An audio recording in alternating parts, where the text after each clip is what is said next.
22 अप्रैल का दिन ऐसी मनहूसियत लेकर आया। पूरे भारत में मातम पसर गया।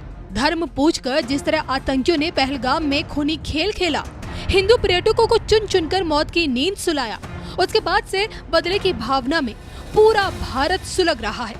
आलम यह है कि कूटनीतिक स्ट्राइक से इतर पाकिस्तान का परमानेंट इलाज किए जाने की मांग उठ रही है।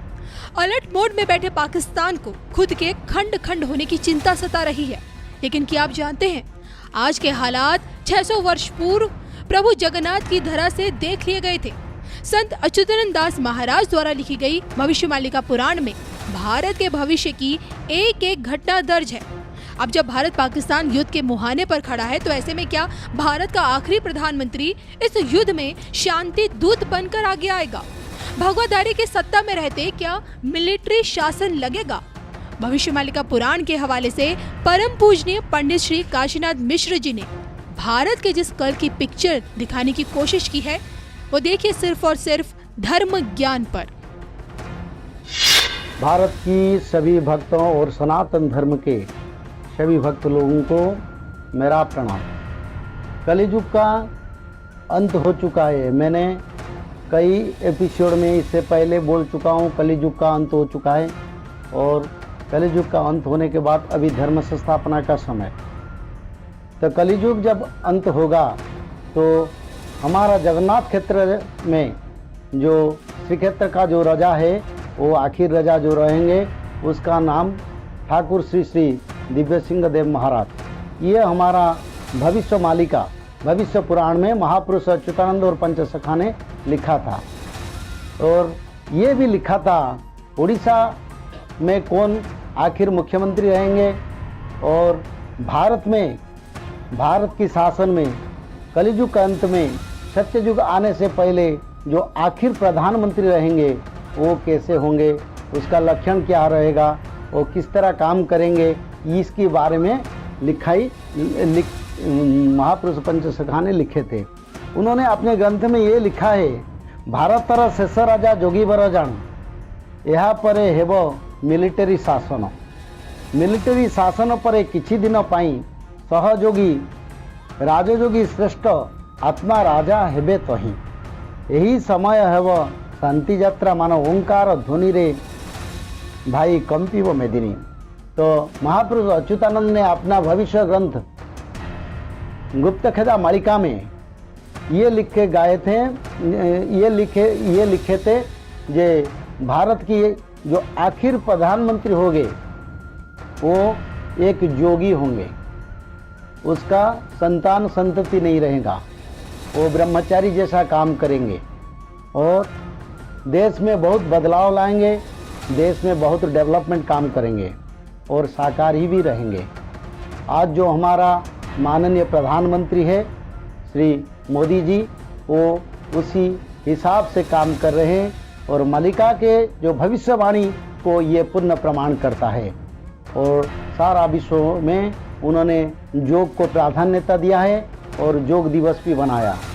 तो इसी हिसाब से, शास्त्र के हिसाब से, हमारा भविष्यवाणी के हिसाब से जो लिखा था आज सत्य हो रहा है।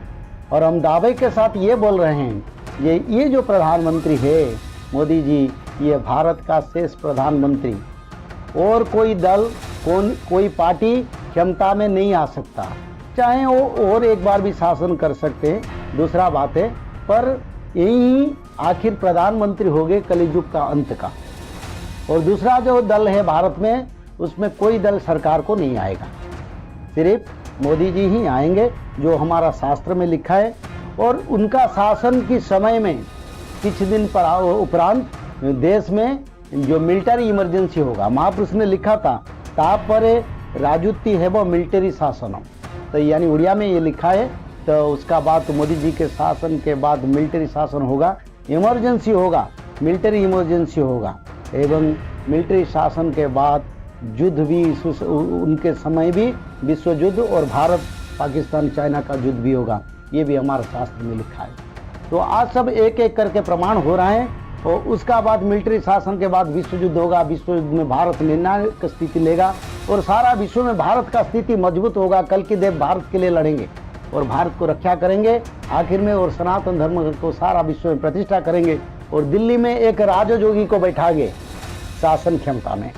तो ये सब जो लिखा था आज एक एक करके हो रहा है, अगले दिन भी होगा।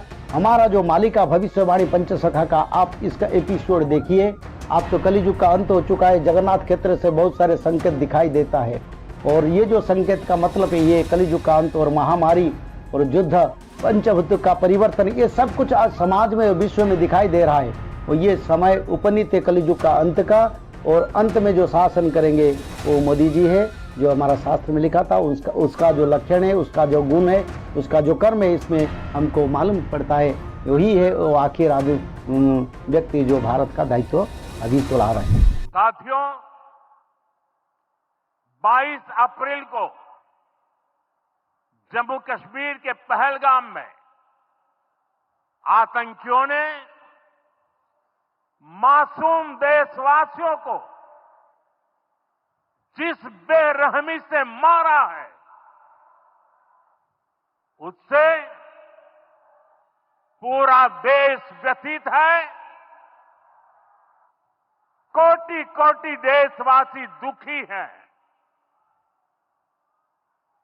सभी पीड़ित परिवारों के इस दुख में पूरा देश उनके साथ खड़ा है।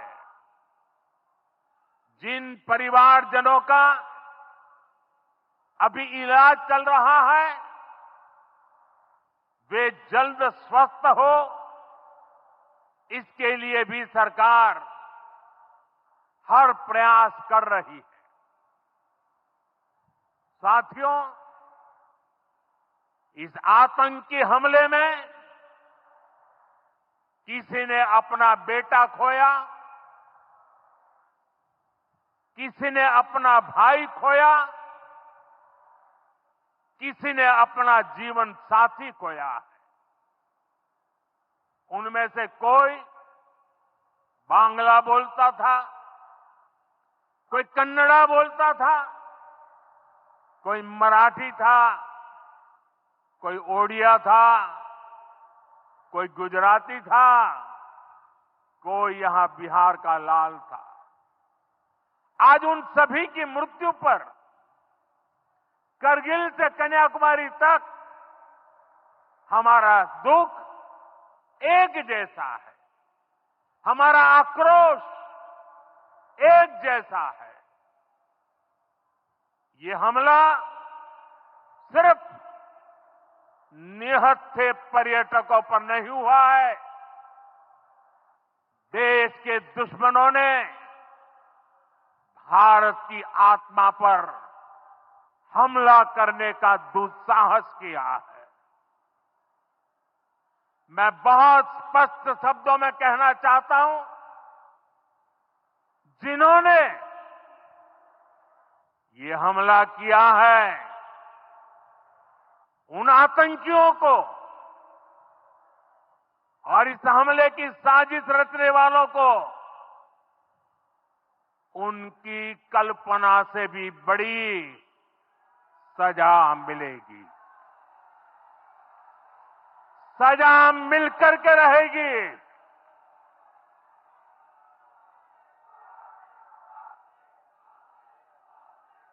अब आतंकियों की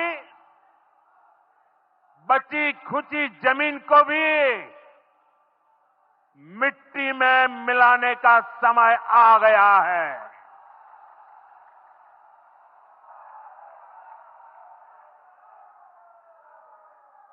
एक सौ चालीस करोड़ भारतीयों की इच्छा शक्ति अब आतंकी आकाओं की कमर तोड़ कर रहेगी।